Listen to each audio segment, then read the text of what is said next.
Client meeting है, foreign से आने वाले हैं। जैसे मीटिंग फिक्स होगी पहले डील क्रैक करके क्लाइंट को खुश कर हाँ, आप क्लाइंट को खुश कीजिए, इसको खुश कीजिए, मीटिंग कीजिए, लेकिन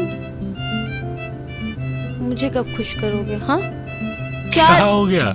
4 साल हो गए शादी को, लेकिन आज तक हमारा बच्चा नहीं हुआ। और ऊपर से बाबूजी का रोज रोज का ताना सुन के मैं परेशान हो गई हूँ। देखो, बिजनेस मेरे लिए बहुत इम्पोर्टेंट है, थोड़े पैसे आ जाने दो, फिर हम प्लानिंग करेंगे, ठीक है? और बाबूजी को मैं झेल लूंगा, ओके? लेकिन मैं नहीं झेल सकती उनको। बहस मत करो, अभी मुझे ऑफिस जाना है, प्लीज। समझी? जाओ मेरा बैग ले आओ। अभी लाई।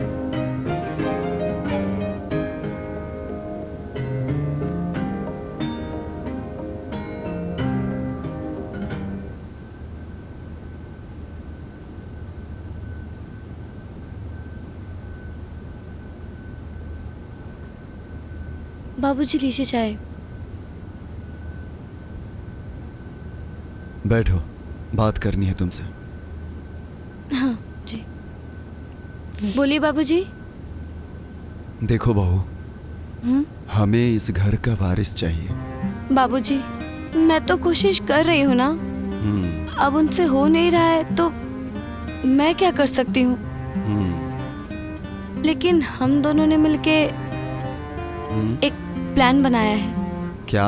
हम अनाथ आश्रम से एक बच्चा अडॉप्ट कर लेंगे। नहीं नहीं, ये मैं बिल्कुल भी नहीं चाहूंगा कि कोई अनाथ आश्रम का बच्चा हमारे घर पले। हमें इसी खानदान का खून चाहिए। इसके लिए मुझे कोई ना कोई रास्ता निकालना होगा। लेकिन बाबूजी, बच्चा तो बच्चा होता है ना। अगर तुम वारिस ना दे पाई तो मुझे उसकी दूसरी शादी करनी पड़ेगी, या फिर तुमको उसको तलाक देना होगा। समझी ना तुम? मेरे पास कोई और रास्ता नहीं। सोच के बताना।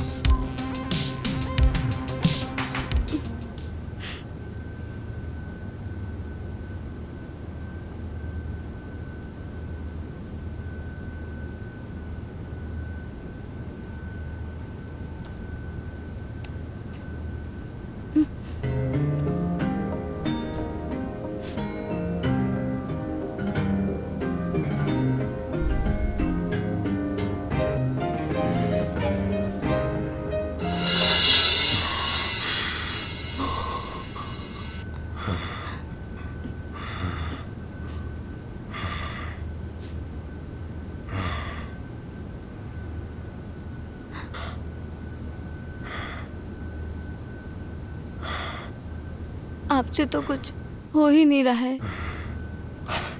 और बाबूजी रोज रोज मुझे ताना सुनाते हैं। और हमने जो प्लान किया था बच्चा अडॉप्ट करने के लिए, वो भी बाबूजी नहीं मान रहे। मैं क्या करूं? परेशान हो गई हूं मैं। धमकी दे रहे हैं कि अगर बच्चा नहीं हुआ तो तलाक करवा देंगे, आपकी दूसरी शादी करवा देंगे। चुप, मुझे कुछ नहीं सुनना। अब नहीं हो रहा है मेरे से तो क्या करूं?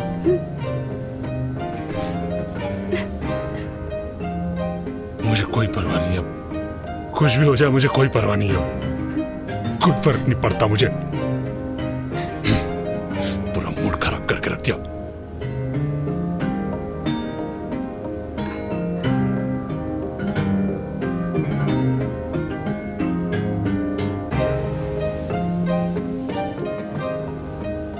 मुझे लगता है बाबूजी ने जो कहा है उनकी ही बात माननी पड़ेगी।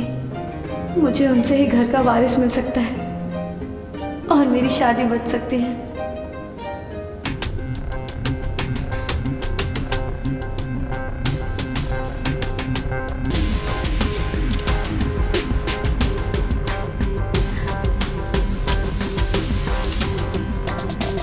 इस परिवार को वारिस देने के चक्कर में ससुर की हवस का शिकार बनना पड़ा मुझे। नहीं तो ये मेरे पति की शादी किसी और से करवा देते। अगर मैंने ऐसा नहीं किया होता तो